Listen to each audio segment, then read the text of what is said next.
لارجێکە مینەرانی گەلی کوردستان سڵامەتان لەبێ خۆشحاڵمە میوارەیە گەرما و گەرمتان پێشکەش دەکەم. بڕیارە سبەینێ کۆبوونەوەی لووتکەی هێزە سیاسیەکان لا بەغدا بوو هێزە سیاسەکانی عراق بەڕێوە بچێت بۆ کۆمەڵێ پرس کە عراق بگێنە کەناری ئارام. دیارترینەوە پرسانەی کە گفتوگۆی لەسەر دەکرێت ڕێکەوتنی هەرێمی کوردستان و حکوومەتی عراقی دەبێ، هەروەها دۆزینەوەی دەرچێک بۆ ئەوەی کە عراق لەم بارودۆخی کە تێکەوتووە ڕزگاری بکەن لەگەڵ لێک نزیکردنەوەی زیاتری هێزە سیاسیەکان کە پێکەوە بەرپرسیارەتی ئەم دۆخە بگرنە ئەستۆ. لە ستۆدیۆ بەڕێز عەبدولعەزیز مەلا حەسەن ڕایۆشکاری سەرۆکی ئەنجومەنی نوێنەرانی عراقم لەگەڵدایە بەخێربێت، هەروەها لە هەولێریشەوە بەڕێز ئارام عەبدوڵڵا وەکو چاودێری سیاسی لەگەڵمدایە. جەنابیشت بەخێربێ. بەڕێز عەبدولعەزیز لای جەنابتەوە دەست پێ دەکەم. کۆبوونەوەی لووتکەی نێوان هێزە سیاسیەکان لەم بارودۆخە چۆن هەڵدەسەنگێنن، بەتایبەت کە هێزە سیاسیەکان لە ناو خۆیاندا ناکۆکن؟ سەرەتا ڕێزم هەیە بۆ جەنابێت و سڵاو ڕێزم هەیە بۆ بینەرانی گەلی کوردستان. جەنابتان ئەزانن و خەڵکی کوردستان ئەزانێ و خەڵکی عێراقیش ئاگادارە کە ئێستا بارودۆخی سیاسی لە عێراقا بارودۆخێکی زۆر قەیراناویە، بە تایبەت هەم لە ڕووی سیاسیەوە هەم لە ڕووی ئابوووریەوە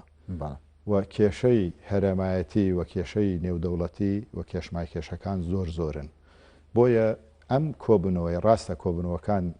هەموو جارێکە کرێ، کۆبوونەوەی حزبە سیاسیەکان بە سەرپەرشتی سەرۆک کۆمار و سەرۆکی حکوومەت ئامادە ئەبێ و سەرۆکی پەرلەمان ئامادە ئەبێ، بەڵام ئەم کۆبوونەوەیە گرنگی تایبەتی خۆی هەیە،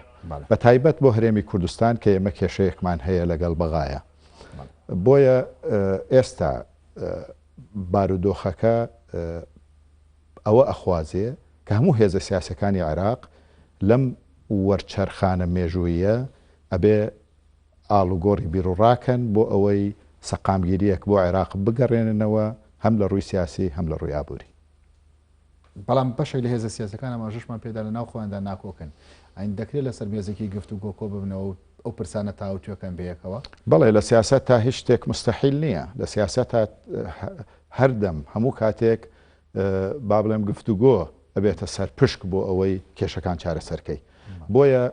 لە عێراقا ئێمە هەموو ئەو حزبە سیاسیانەی کە ئێستا بەشدارن لە پرۆسەی سیاسی عێراق هەموو بەیەکەوە ئیشیان کردووە، بەیەکەوە تەوافقات هەیە و بەیەکیشەوە ئەو حکوومەتیان دامەزراندووە و تەوافقیان لەسەر دامەزراندنی ئەو حکوومەتە کردووە. بۆیە ئەگەر خلافی شەبێ هۆ خلاف هەیە، هەموو کاتێک خلافاتی زۆر گەورە هەیە، بەڵام سەرنجام ئەبێ لەسەر مێزی گفتوگۆ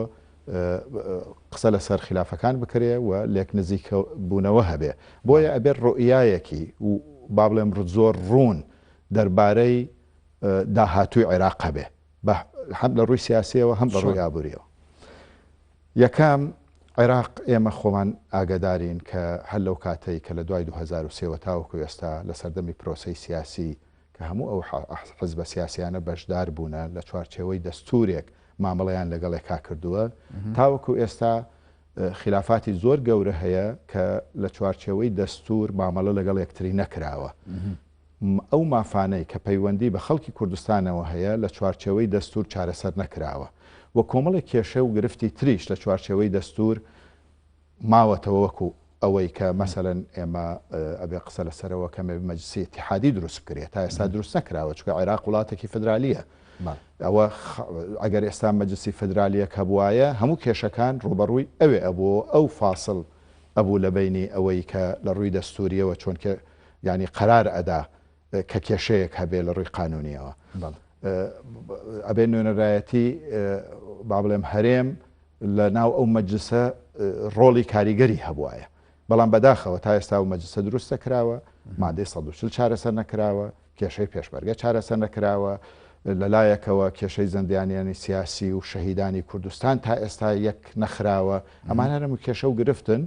بێ لەوەی کە کێشە و گرفت لە نێوان حزبە سیاسیەکانی عێراقەیە، لە ناو سونەکان کێشە و گرفت هەیە و لە ناو هێزەکانی شیعیش کێشە و گرفت هەیە و بە تایبەت کاریگەری با بڵێم ئەو هاوکێشانە نێودەوڵەتیە و ئەقلیمیانەی کە لە ناوچەکە هەیە لەسەر هەموو حزبە سیاسەکان هەبووە تا ئێستا. بۆیە ئەم کۆبوونەوەیە زۆر زۆر گرنگە. ئێمە لە ئێستا لە پێش هەڵبژاردننی یەکێ لە خاڵەکانی ئەو کۆبوونەوەیە ئەبێ ڕێکەوتن بکرێت لەسەر ئەوەی کۆمەڵە کێشە هەیە بۆ ئەو یاسایە کە ئێستا بە ناوی یاسای هەڵبژاردنە. ئەبێت تعدیل بکرێ و قانونانە زیاتر لە 30 بەندی متەناقضی تایە. دووەم خاڵی قەیرانی ئابووریە، قەیرانی ئابووری بەرۆکی هەموو عێراقی گردوتەوە. یعنی ئێمە لە موازنەی 2021 ئەبێ ئێستا موازنە ئامادە بکرێ. ئەگەر ئامادە بکرێ و بەو وەزعەوە بە خلافی سیاسیەوە ئێمە بڕۆینە ساڵی 2021 ئەوە کێشەیەکی هەرە گەورە دروستە بێ و عێراق بەرەو ئەفلاسبوونێکی گەورە ئەڕوا ئەگەر لە ئێستاوە ئێمە ڕێک نەکەوین لەسەر هەموو ئەو بابەتانەی کە هەیە بە تایبەت بابەتی چاکسازی. سێەم خاڵ کێشەی هەرێم و بەغایە. ئەو کێشەیە عمقی هەیە، کێشەی سیاسیە، کێشەیەک نییە تەنها ئابووری بێ، کێشەیەک نەوت بێ تەنیا لە بینی هەرێم و بەغا بێ، کێشەیەکی سیاسیە پەیوەندی بە چارەنووسی خەڵکی کوردستانەوە هەیە. دەبێ هەموو ئەوانە پێم وایە من ناڵێم ئاسانە، بەڵام ئومێد زۆر گەورە هەیە لەبەر ئەوەی پێم وایە ئێستا لە ئەمڕۆ پێش ئەوەی هاوسەرۆکی یەکێتی جەنابی شێخ لاهور لە بەغا بووە و زەمینە سازی کردبوو و ئەمڕۆ وەفدی هونەری لە حکومەتی هەرێمەوە لە بەغا ڕێککەوتن لەسەر کۆمەڵێک بابەت بە تایبەتەوەی پەیوەندی بە نەوتەوە هەیە، بە داهاتەوە هەیە و بە ناردنی بودجەوە هەیە. ئەو ڕێککەوتنە مەبدەئیە، بەڵام تاوەکو ئێستا لە داهات و سەرۆکی حکومەتیان جێگیری سەرۆکی حکومەت ئیمزا لەسەری بکە ڕێککەوتنەکە سبەینێ ئەوە خرێتە بەر باس و گفتوگو. ورتر قسەی لەکەین لەسەر بابەتە، بەڵام هەمێ سەرنجی بەڕێز ئارام عەبدوڵڵاش بزانم لەسەر ئەو کۆبوونەوەی لوتکەی نێوان هێزە سیاسیەکان. بەڕێز ئارام، نالەباری بارودۆخی سیاسی ئابووری تەنانەت ئەمریش لە عێراقدا سبەینێ هێزە سیاسیەکانی عێراق ناچار بەوە دەکا کە بگەنە ڕێککەوتنێک و عێراق بگەنە کەنارێکی ئارام لەم بارودۆخەدا؟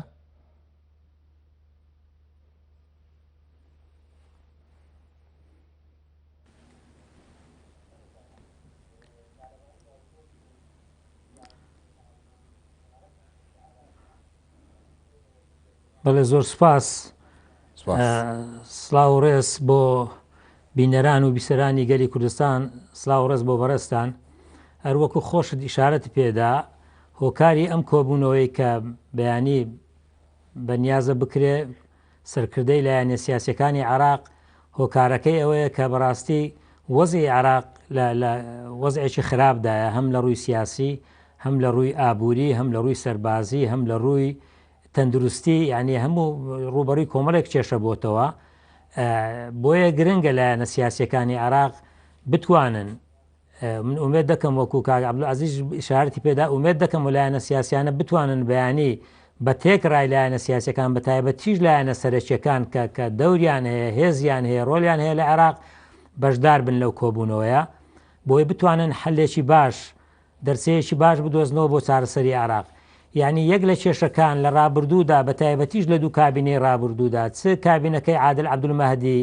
چ ئێستا کابینەکەی ئێستای مستەفا کازمی، بەڕاستی ئەوانە خەرچی درۆسۆزن، هەردووچیان خەرچی تەکنۆقرات بوون. یعنی بەڵام گرفتی چ عادل عەبدولمەهدی چەوە ئێستاش مستەفا کازمی، ئەوە بۆ بەڕاستی بە ناچاری ئەوانە دانران. یعنی لە واقعێکدا کە لایەنە سیاسیەکان نەدەگەیشتنە یەک، فشاری شەقامی شەبوو، هەم لەوەی عادل عەبدولمەهدی و هەم لەوەی مستەفا کازمیش کە زیاتر لەژێر فشاری شەقامدا بوو، ئەوانە هاتن بوون بە سەرۆک وەزیران. بەڵام ئەمەی گرفتی بۆ ئەوانە دروست کرد، هەردووچیان یعنی کێشەکەیان ئەوە بوو کە ئەوانە بەڕاستی خاوەنی حزب نەبوون، خاوەنی کوتلەی بەهێزی پەرلەمانی نەبوون، بۆیە وەکو پێویست نەیانتوانی، یعنی بە تایبەتی عادل عەبدولمەهدی وەکو پێویست نەیتوانی سەرکەوتوو بێت، چونکە فشاری زۆری لەسەر بوو. بەڕاستی ئەوە جگە لەوەش یەک لەو کێشانەی کە بۆی دروست بوو هۆکارەکەی ئێمە خۆمان بووین، کورد بوو، یعنی لەبەرەوەی زۆر مڕعاتی ئەمەی کرد. ئەمەی ئێستاش بە هەمان شێوە، یعنی مستەفا کازمی لە سەرەتای هاتنە سەرکاری هەوڵی باشیدا، ینی لە کۆنتڕۆلکردنی سنوورەکان، لە کۆنتڕۆلکردنی هەندێک هێزی میلیشیایی کە ڕۆژانە تەقییان لە ناوچەی سەوز دەکرد، ینی هەوڵی جدیدا، هەوڵی باشیدا، بەڵام لەگەڵ ئەوەشدا پشتیوانی وەکو پێویست نییە. من ینی وەکو باسم کرد، یعنی ئێستا لە عێراقدا هێزە گەورەکان، دەوڵەتی یاسای نووری مالیکی و فەتحی هادی ئامری و سایرونی مقتەدا سەدر و حەیدەر عەبادی و ئەمانن بەڕاستی، ینی ئەمانە ئەگەر بیانەوێ پشگیری لایەنێک نەکەن یا کێشەی بۆ دروستکەن بێگومان کێشەی بۆ دروست دەبێتن ینی یەک لە کۆبوونەوەێت دەکەم ئەگەر ئەوان نیەت گرنگوانی بۆ حکوومەتەکەی کاظمی یاخود لێکترازانی زیاتر لە ناو عراقیەکان لە نێوان هێزە سیاسەکانی عراقدا دروست دەکات.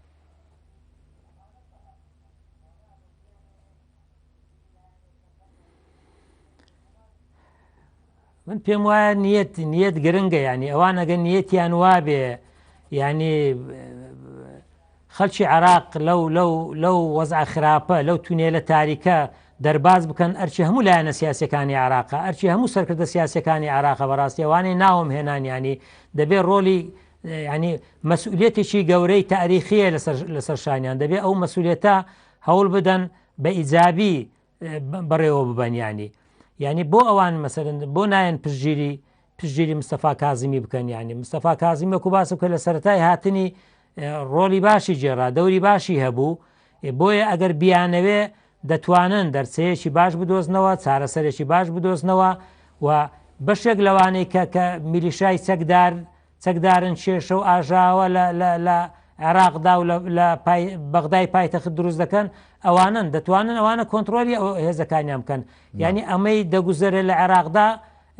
لە ساڵحی خۆشیان دانیە لە ساڵحی هاوڵاتی عێراقیش دانیە ینی تاکەی ئەمە 17 ساڵە ینی کاتە بە ڕێزارەمەوەی کە لە عێراق دەگوزەرێت لە بەشەوەندی چێ عێراقیەکان لە دەست دیکتاتۆرێکدا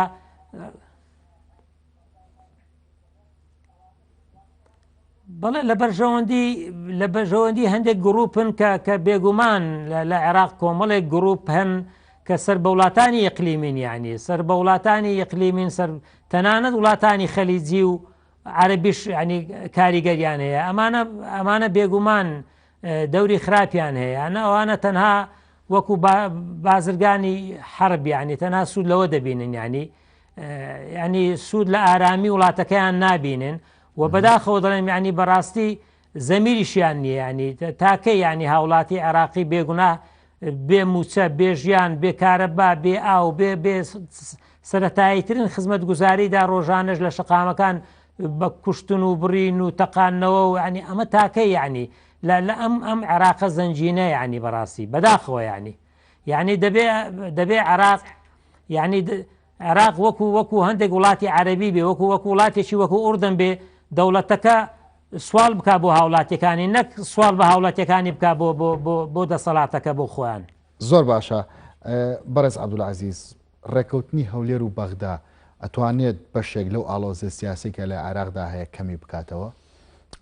حتمما قورسایی هەرێم قورساییەکی تایبەتی خۆی هەیە و تەنانەت با بڵێم ڕۆڵی کاریگەری ئەبێ لە ئەستەقرارکردنی عێراق لە داهاتوو لەبەر ئەوەی هەرێمی کوردستان هەم وەکو کەسایەتی سیاسەکانی هەم وەکو ئەحزابی سیاسی هەم وەکو هەرێم خۆی دەتوانێت ڕۆڵی کاریگەر ببینێ و ینی ئەوە خاڵێکە کە کێشە و گرفتی گەورە لە نێوان هێزە سیاسەکانی تریش هەیە بەڵام هەرێمی کوردستان ئەتوانێت ڕۆڵی نێوانگیریش بگێڕێ بۆ ینی نێوانی ئەو ئەحزابە سیاسیانە چ لایەنی سونە بێت چ لایەنی شیعە بێت چکە لە سیاست وایە هەموو کاتێک ینی مامجەلال ڕۆڵێکی کاریگەری هەبوو لە بەغا جەنابی مامجەلال بۆ با بڵێم نزیکردنەوەی ئەو وجهەت نەزەرانەی کە لە نێوان لایەنە سیاسەکان و ئەو خلافاتانەی کە هەبوو لە پێشتر ئەیتوانی زوو کۆیان کاتەوە و زوو با بڵێم لێکیان نزیک کاتەوە بۆیە هەرێمی کوردستان پێگەی خۆی هەیە ناکرێ بڵێن ئەگەر هەر کێشەیەک لە نێوان هەرێم و بەغابێ بەڕاستی ئەوە بەشێکە لە نائستقراری عێراق لەبەر ئەوەی ئێمە دەستورێکمان هەیە لە چوارچێوەی ئەو دەستورە کۆمەڵێک مادەی دەستوری هەیە کە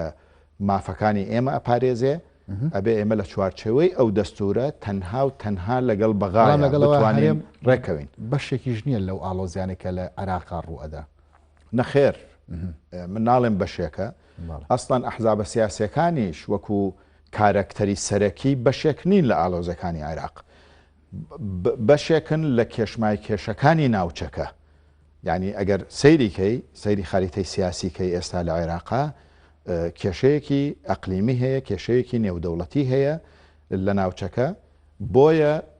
دەور و پشتەکانی عێراق ئاڵۆزی بۆ عێراق دروستەکەن حزب سیاسەکان ئێمە خاڵێکی زۆر با بڵێم لاواز هەیە ئەو حزب سیاسیانە زۆربەیان ینی زۆر بەداخەوە ئەڵێم کە نەیانتوانی لە ماوەی ئەو چەند ساڵە بە تایبەت زاڵ بن بەسەر گەندەڵیە لە نەتیجەی ئەوەی کە با بڵێمە پرۆسەیەکی دیموکراتی حکمی عێراقەکە و ئەحزابی سیاسی بە ڕێگەی هەڵبژاردنەوە چێتە انتخابات و لە ڕێگەی تەوافقەوە حکومەت دروستە بێ هەموو ئەو حکومەتانەی کە دروست بوون ناتوانن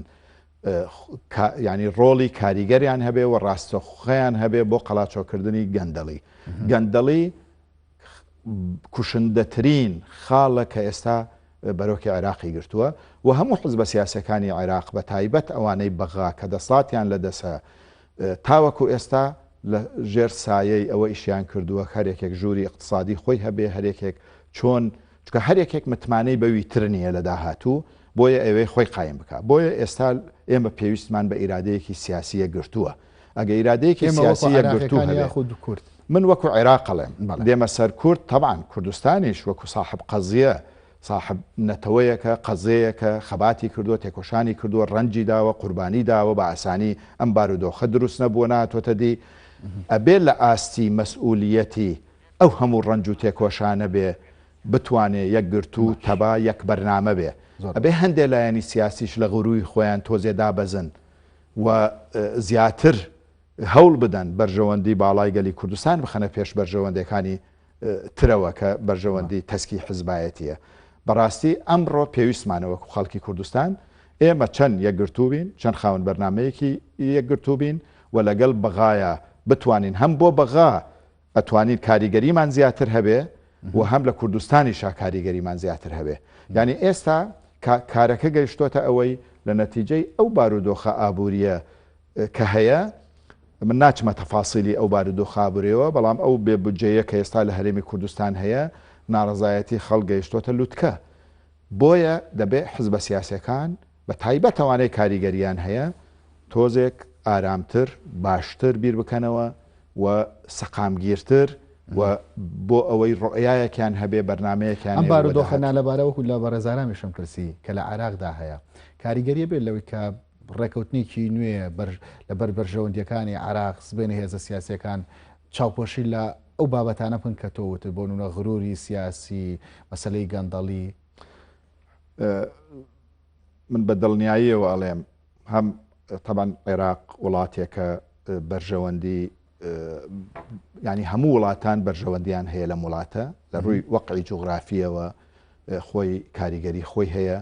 و لە ڕووی ئابووریشەوە کاریگەری خۆی هەبووە و لە ڕووی ئەمنیشەوە کاریگەری خۆی هەبووە بۆیە بە دڵنیاییەوە ئێستا دۆستەکانمان چ لە ئۆروپا بێ چ ئەمریکا بێ جمهوری ئیسلامی بێ هەندێک لەو دۆستانەیش زۆر هەوڵ ئەدەن بۆ ئەوەی ئێستا عێراق بەرەو استقرار بڕوە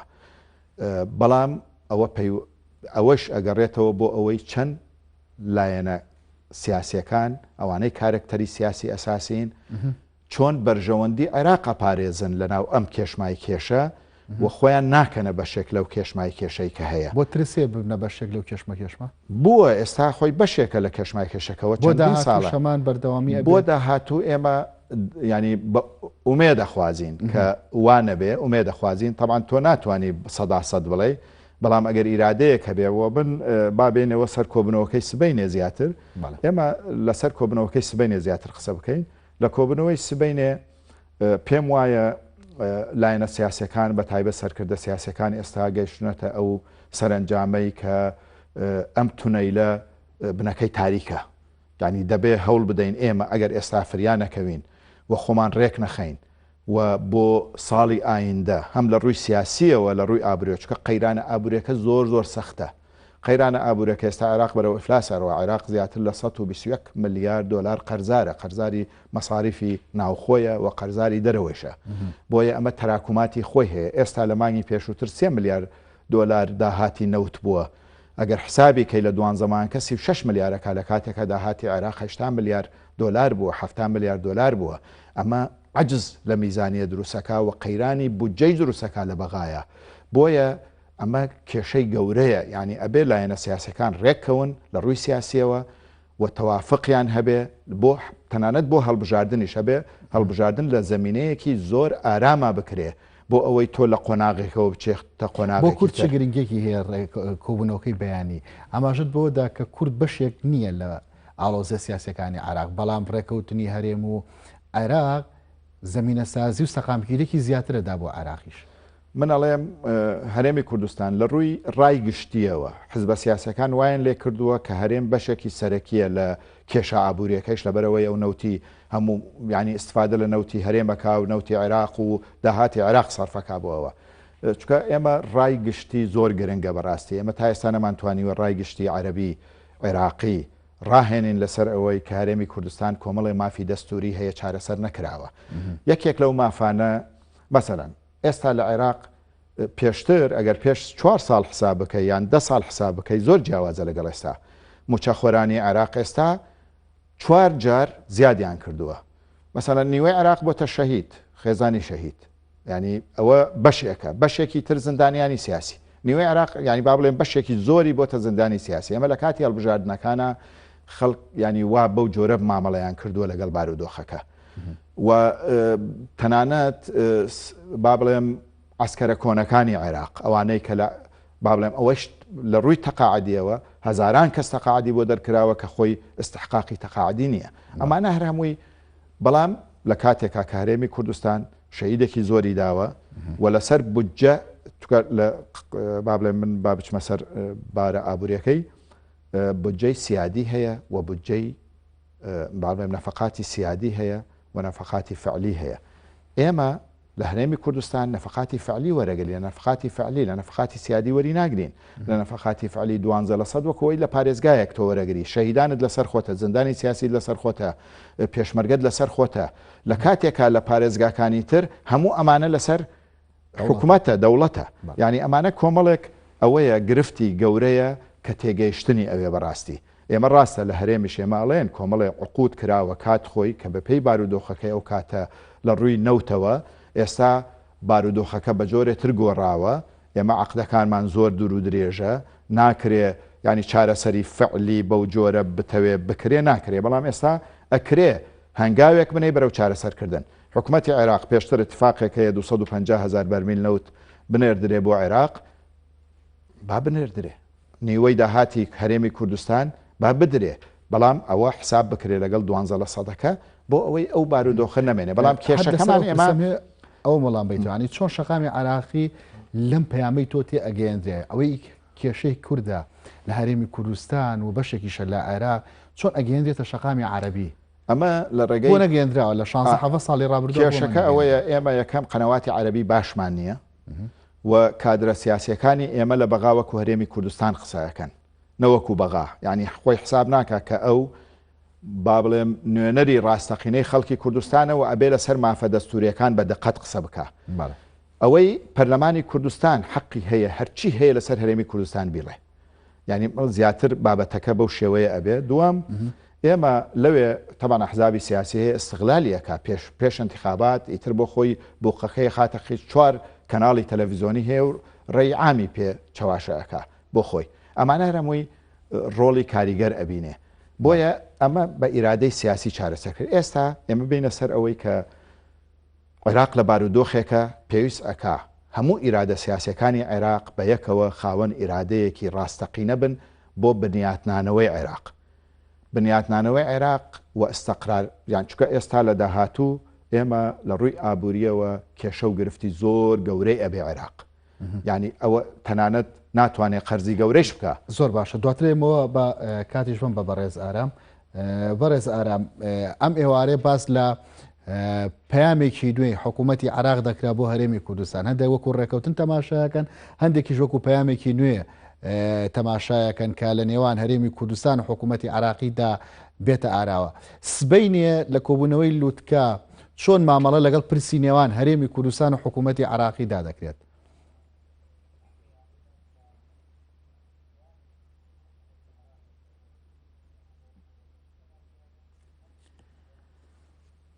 کاگیوسە بەداخەوە تا ئێستا ئەوەی دەگوزارێ لە پەیوەندەکانی نێوان هەرێم و بەغدا ئێمە پێمان وانە بێ ینی شتەکان هەموو خەتایەکە بخینە سەر عێراق سەر بەغدا یعنی من پێم وایە زیاتر گرفتەکە لای هەرێمی کوردستان بووە لای حکوومەتی هەرێم بووە. یعنی ئەمە ئەگەر بگەڕێنەوە بۆ ڕابردووەوە زۆر کاتی دێ ئەمە لە 2019ەوە لە 2019 سەردەمی عادل عەبدولمەهدی ئیتفاق کرا لە ڕۆژانە 250,000 بەرمیل نەفت بنێردرێ. هەر 12 مانگەکە عادل عەبدولمەهدی موچەی نارد هەرێمی کوردستان بەرمیلێک نەوتی نەنار بەداخەوە دەڵێم یعنی ئەمە لە 2020 بە هەمان شێوە لە سەردەمی عادل عەبدولمەهدی نازانم 1-2 مانگ نێردرا ئەوەی تر مستەفا کازمی نردویتی بە هەمان شێوە ئیتفاقی گومرگ کراوە بە هەمان شێوە هەم جێبەجێ نەکراوە. یعنی ئەمەی ئەمڕۆ من لە پەرلەمانتارەکانی خۆشمان بیستم ئەمە ئەگەر بێت و لەسەر ئەمە بگەنە نەتیجە دوو پێشنیار هەیە ینی ئەمەی لەگە عێراق یەکێکیانەوەیە کە ڕۆژانە 250,000 بەرمیل زایدە نیوەی داهاتی گومرگەکان تەسلیم بە بەغدا بکرێت لە بەرامبەر پشتی 112.6ەکە. من پێم وایە ئەمە خراپ نییە ینی لە چاو ئەم ماوەی ڕابردوو دەبینی بە چ دەردەسەریەک ینی هەموو مانگ دەبێ ئێمە فۆزان لەگە بەغدا بکەین ینی هۆکارەکەش من خۆم باسم کرد. ئەمەی دووەم ئەوەیە کە 450,000 بەرمیل زایدە نیوەی داهاتی گومرگەکان لە بەرامبەر 112.6 و مەساریفی کۆمپانیاکانی نەوتیش کە هەرێمی کوردستان بەشێکی کێشەی لەسەر ئەوەدا بووە. یعنی من ئومێد دەخوازم حکوومەتی هەرێم یەک لەو پێشنیارانەدا من ناتوانم بڵم بەکان پێشنیار ینی ئەوان وەکو باز دەکەن ئەوان لە 2 ڕۆژی ڕابردوودا لێژنەی فەنی لە بەغدا بووە. ئەمە سەرکردە سیاسیەکان ئەمە لە هەر لە دوای ئەو کێشەیە وەکو دەڵێت تێپەڕاندنی یاسای قەرز هاوسەرۆکی یەکێتی بەڕێز کاک لاهور سەردانی بەغدای کرد لەگەلایەنە سیاسەکان کۆ بۆ بەڕاستی ئەمە زۆر گرنگە من پێم وایە ئەو سەردانانە چکۆ ئێمە نابێ مقاتعی بەغدا بکەین ینی ئەمە زۆر زار منیش و دەیان چاودێری تریش گوتومانە ینی ئێمە ڕێگای ئێمە بەغدایە ئەنی چارەسەری کێشەکانی ئێمە نەلان قەڕەیە نە لە تارانە بەرکو لە بەغدای پایتەختە ینی ئەمە دەبی ئەمە بزانین یعنی من پێم وایە لە ڕابردوودا ئێمە وەکو باست کرد ینی ئێمە پێمان وابی کێشە نەبووینە بۆ بەغدا بەڵێ کێشە بووینە ینی ئێمە بەشێکی ئێستا لایەنە سیاسیەکان کێشیان لەگەڵ سەرۆەزیرەکان لەسەر ئێمە لەسەر کووردە من جارێک تریش دووپاتی دەکەم بۆ دەڵێم لادانی عادل عەبدولمەهدی لەسەر کورد بوو لەسەر ئەوەی بکە کە 12-13 مانگ موچەی نرد بەبێ ئەوەی ئیتفاقەکە جێبەجێ بکرێت لەلایەن ئێمەوە. ئێستا مستەفا کازمی لە ماوەی ئەو 2-3 هەفتەی ڕابردووی یاسای قەرزەکەدا زۆر حەزی کردووە مەسەرن موچەی مانجی دەبنێرێ لەبەر ئەمە پێشی ڕێک تێپەڕاندنی یاسایەکە بووە بەڵام فشاری لەسرە ناتوانێت باوەڕکە فشاری هەموو لایەنە سیاسەکانی لەسرە یعنی وەکو باسم کرد تۆ بڕۆ لە هاوڵاتی بەسرا بپرسیانی ئەوان ناڕازین دەڵێن بۆ هەرێمی کوردستان نەوتی بۆ خۆی بێ ئێمە بۆ هەموو عێراقیەکان بێ یعنی ئەمە بەڕاستی کورد دەبێت واز لە سیاسەتی هی خۆم بۆ خۆم هی تۆش دێنم یعنی ئەمە بەدەر لەوە بەڕێزارم لەناو کۆبوونەوەکەیە ئەگەر کورد حکوومەتی هەرسی نێوان هەرێم و عێراق بخاتە بەرباس ئەگەر ڕێکەوتنێکی نوێ پێشنیاز نەکرا بە بابەتەکە بە کات سپێردرا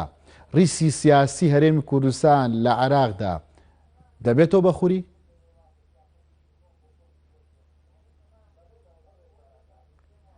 طبعاً ینی هەر ئێمە ئەگە بمانەوێ ینی ئێستا یەک لە مەترسیەکان ئەوەیە کە حکوومەتی هەرێم بە تایبەتی لە حکوومەتی هەرێمش لایەنی باڵادەست ینی بێوێ کات بکوژێ ینی ئەگەر دیسان بگەڕێنەوە بۆ ئەو چەند ڕۆژی ڕابردوو کە یاسای قەرز لە پەرلەمانی عێراقدا تێپەڕێنرا یعنی دوای ئەوە خۆ ئەوان بجێ هەرێمی کوردستانیان نەبڕی وەکو هەندێک لایەن باسییان کرد ئەوان موچەی هەرێمی کوردستانیان نەبڕی تەنها بە یاسا کرا یعنی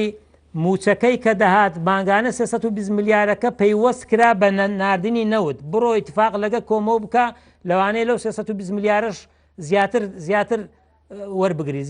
تۆ حەسە بۆ ئیتفاقی لەگەر سۆمۆ دەیکەی ئەمە نەکرا یعنی لەو کاتەدا من بەداخەوە دەڵم سەرک وەزیران لەگەر وەفتێکی دوو وەزیری هەرێمی کوردستان سەردانی ئەوروپایان کرد سەردانی هۆڵەندایان کرد یعنی نەشمانزانی ئەنجامی ئەو سەردانە چی بوو لە کاتێکدا هەردوای ئەو کۆبوونەوەی پەرلەمانی عێراق من پێم وابوو پێویست بوو وەفتێکی خاوەن بڕیار بچێتە بەغدا بۆ چارەسەری ئەم کێشانە یعنی ناکرێت تا ئێستاش وەفت نەڕۆیەوە ئەمەی بەڕاستی دوێنێ پێرە ڕۆیشتۆ من ڕێزم بۆ وەفتەکە ئەمە وەفتی خاوەن بڕیار نییە وەفتی باڵادە یعنی تەنانەت وەفتەکەی پێشتر خۆ ئەو وەفتەی پێشتر کە جێگری سەرۆکوەزیران بەڕێز یاقوبا تاالبانی بوو خۆ هەنگاوی زۆر باش نرا من دەڵێم دەبێ یعنی ڕێز بۆ ماندووبوونەکان دابدرێ هەوڵی باشدرا اتفاقاتی باش کرا یعنی زیاتر لە 12 کۆبوونەوە و نووسرا و بیر و ڕاگۆڕینەوە کرا لەو ئەو وەفتەی کە کاخوبات سەرۆکایەتی دەکرد بەڵام جێبەجێ نەکرایانی و کارەکە چی ینی بۆیە دەگوترێ بەڕاستی وەفتەی دەچی دەبی حتا لەو بەیان نامەی کۆبوونەوەی چەند ڕۆژە ڕابردووی یەکێتی نیشتیمانی کوردستان و بزنەوەی گۆڕانیش تاکد لەوە کراوە کە دەبی یەک لە خاڵەکان وەفتێکی خاوەن بڕیار بچێ لەگە بەغدا دانیشی ئەم کێشانە چارەسەر بکە یعنی خۆ خەڵکی زۆر باشە کوردستانیش بەرز عەبدولعەزیز درێژی هێزە سیاسەکان لە عێراق حەزرەتی سپاس دەگەڕێمەوە لا دواتر هێزە سیاسەکان لە عێراق لەسەر کۆمەڵێک پرس ناکۆکن و ناکۆکەکانیان زۆر توندیشە دیارترینیان دەرکردنی هێزە بیانەکانی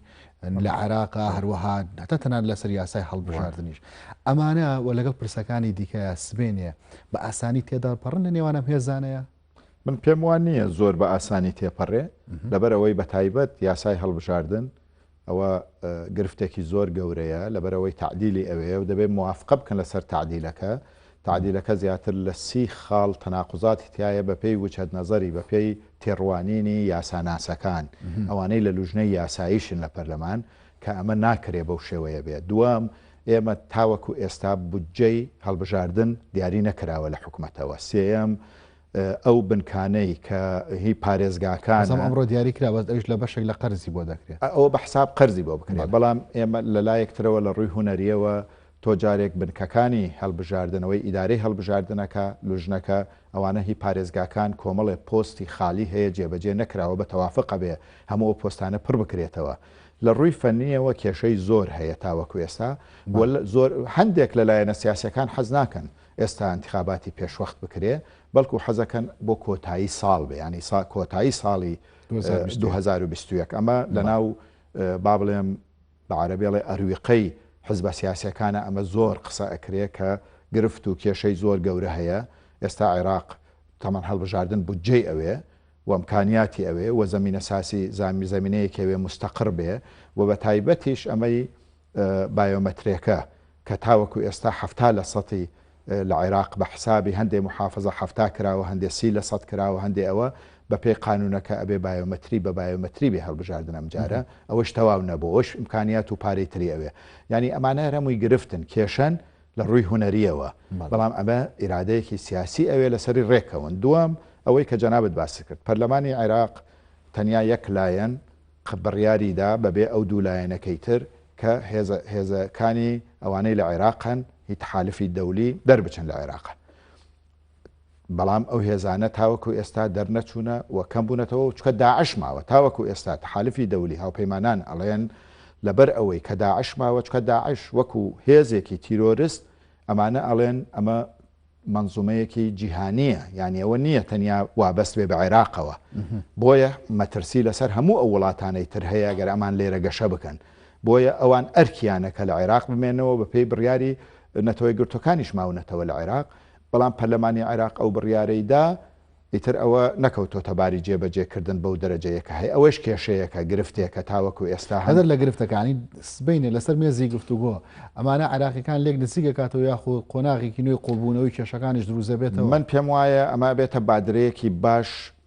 ئەم کۆبوونەوەیە من بۆیە ئەڵێم کۆبوونەوە هەموو ئەو کۆبوونەوانە بە دەوری ئەکرێ هەموو جارێکە کرێ سێمانگ جارێ چۆرمانگ جارێ بەڵام ئەم جارە گرنگەکەی لەوەیایە عێراق ڕوبەڕووی 3-4 قەیرانی گەورە بۆتەوە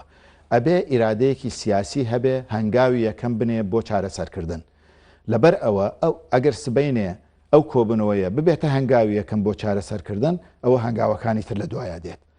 ینی ئێمە تەوەقعەکەین وابێ و ئومێدەکەین وابێ بەڵام ئەوەی پەیوەندی بە هەرێمی کوردستانەوە هەیە خاڵێک هەیە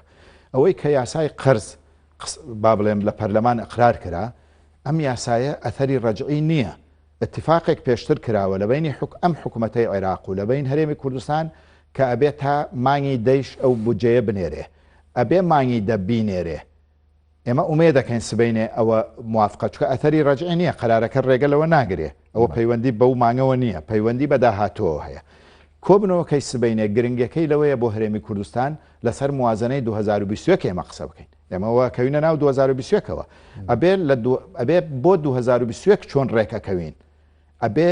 ئێمە ڕێککەوین لەگەڵ بەغایە و بەغا ڕێکەوێ لەگەڵ ئێمەیە ئەمە گرفتی خەڵکە ینی با بڵێم داواکاری یەکەمی خەڵکی کوردستانە ئیتر چۆن ڕێکەکەوی وەکو مامۆستا ئارام وتی بەوەی کە 480 بەرمیلە 6 بەرمیلە لەگەڵ نیوەی داهات بۆ ینی بەو شێوەیە ڕێکەکەوی کە بەشی ئەوەی مەسروفاتی شەریکاتەکان کە ئەوە چکە قەرزی شەیە شەریکاتەکانی چکە عقدەکانی ئێمە عقدی شەراکەی عقدی خدمە نییە ئەو عقدانەی لە هەرێمی کوردستان کراوە لە بارودۆخێکی تایبەت کراوە و ئەوەش پەیوەندی بە بەغاوە هەیە سەرچاوەکەی لە 2007ەوە تاوەکو ئەمڕۆ 4 ساڵێمە لە پەرلەمان بووین هەوڵماندا پرۆژە یاسای نەوت و غاز بێتە پەرلەمان و ئەقرار بکرێ و نیان هێنا چەند جارێک یان هێنایان خستە فەقەرەی 10 و فەقەرەی 11 چکە ئەو پرۆژەیە ئەگەر ئەقرار بکرێ ببێتە یاسا ئیتر کێشە لە بینی هەرێم و بەغا نامێنێ و کاتێمە لەسەر ئەو پرۆژەی ڕێکەوین لە 2007ەوە تاوەکو ئێستا ڕێگەیان نەداوە و ئەمە خاڵی با بڵێم خاڵێکە کە ئەبێ هەموو خەڵک بیزانێ بەڕاستی لەو ناکۆکانی کە لەناو هێزە سیاسەکانی عراقدا هەیە بەدەر لە دەرکردنی هێزە بیانیەکان و مەسلەی یاسای هەڵبژاردن پرسی دیکە هەیە کە ناکۆکی نێوان هێزە سیاسەکان سبینێ قوڵتر بکاتەوە من پێم وایە ئەو خۆی بۆ نزیکبوونەوەیە ئەو کۆبنەوەیە ینی بۆ ئەوە نییە زەمینەکەی ئەوە نییە کێشەکان قوڵتر بێتەوە زەمینەکە بۆ ئەوەیە کێشەکان چارەسەر بکرێ و بارودۆخەکە ئارام بچکە ئەوە وەکو ئەڵێن سەفینەکە هەمووی تایە و غەرق ببێ هەمووی غەرقەکە هەمووی خنکێنێ لەبەر ئەوە لە بەناچاری ئەبێ هەموو لایەنە سیاسەکان ینی بە ئارامی بیر بکەنەوە بە حکمت بیر بکەنەوە و بۆ ئەوە بۆ دەرەچەیەک بگەڕێن بەڕاستی و من پێم وایە سبەینێ هەم ئەوەی هەرێم و بەغا بادرەیەکی زۆر گەورە لی دروستە بێت چکە زمینەکە من ئاگادارم زمینەکەت نەختێک ساز کراوە لە بەغا لەلایەن وتم ینی جەنابی کاکلاهور پێشتر لەوێ بوو هاوسەرۆک و هەندێک ئیشوکاری کردووە و با بڵێن بارودۆخەکەشەوە خوازێ بەڵام خاڵێکی هەرە گرنگ هەیە ئەبێ هەموو هێزە سیاسەکانی بادەرەکە زانست چێ دەست پێشخەرێکی چیە خود تا کۆبوونەوەکە باز ناکرێت لە کۆبنەوەکە دەرەکەوێت لە داهاتووشە کە ئەو بارودۆخە نابێ بەو شێوەیە لە هەرێمی کوردستانە بڕوە و حتمما یەک دەنگی هەرێمی کوردستانیشی لەسرە و من پێم باشە هەموو حزبە سیاسەکان ینی با بڵێم بە سەرکردە سیاسەکانیەوە کۆبنەوەیەکی لووتکە بکەن لەو کۆبنەوەیە ڕاستی هەم ڕۆیایەکی هەم تێڕوانینێکی باشیان هەبێ بۆ داهاتوو هەم بەرنمەیەکی سیاسی باشیان هەبێت چکە انتخاباتمان لە پێشە و من پێم وایە ئەوە هەم جەنابی سەرۆک و هەم هاوسەرۆکیش ینی هەم بە هەردوو هاوسەرۆکەوە زۆر لەو هەوڵەدان ئێستا و من لەو سەردانانەیش بۆ لای گۆڕان و بۆ لای لایەنە سیاسەکانیش پێم وایە ئەوەی لێ ئەکەوێتەوە لە داهاتوو زۆر باشە بەڕێزارە لەناو شیعەکاندا پرسی حکومڕانی بە تەواتی کەوتۆتە ژێر پرسیارەوە بۆ شیعەکان کۆبوونەوەی لووتکەی نێوان هێزە سیاسیەکان کۆبوونەوەیکی ئاسایی دەبێت